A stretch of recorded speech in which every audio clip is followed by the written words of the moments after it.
ಆಲಯ ಕಟ್ಟಿ ಮುಗಿದ ಬಳಿಕ ಅಯ್ಯಪ್ಪನಿಗೆ ಯಾವ ರೀತಿಯ ವಿಗ್ರಹವನ್ನು ನಿರ್ಮಿಸಬೇಕು ಎಂಬ ಪ್ರಶ್ನೆ ಉದ್ಭವಿಸಿತು.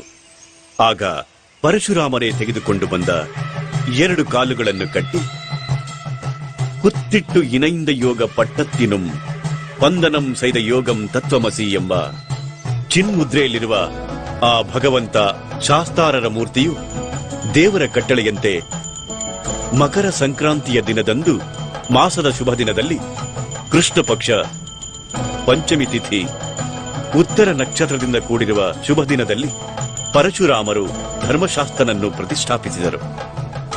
ಅಂದಿನಿಂದ ಪ್ರತಿ ವರ್ಷ ಮಕರ ಸಂಕ್ರಾಂತಿಯ ದಿನದಂದು ಅಯ್ಯಪ್ಪನು ಭಕ್ತರಿಗೆ ದರ್ಶನ ನೀಡಿ ಭಕ್ತರನ್ನು ಪರಿಪಾಲಿಸುತ್ತಾನೆ. ಇದರ ಮೂಲಕ ತನ್ನ ಗುರುವಿಗೆ ನೀಡಿದ ಮಾತನ್ನು ಪಾಲಿಸುತ್ತಿದ್ದಾನೆ. ನನ್ನನ್ನು ಶರಣು ಬಂದವರು ಸದ್ಗತಿ ಪಡೆಯುವರು ಎಂದು ಹೇಳುವ ರೀತಿಯಲ್ಲಿ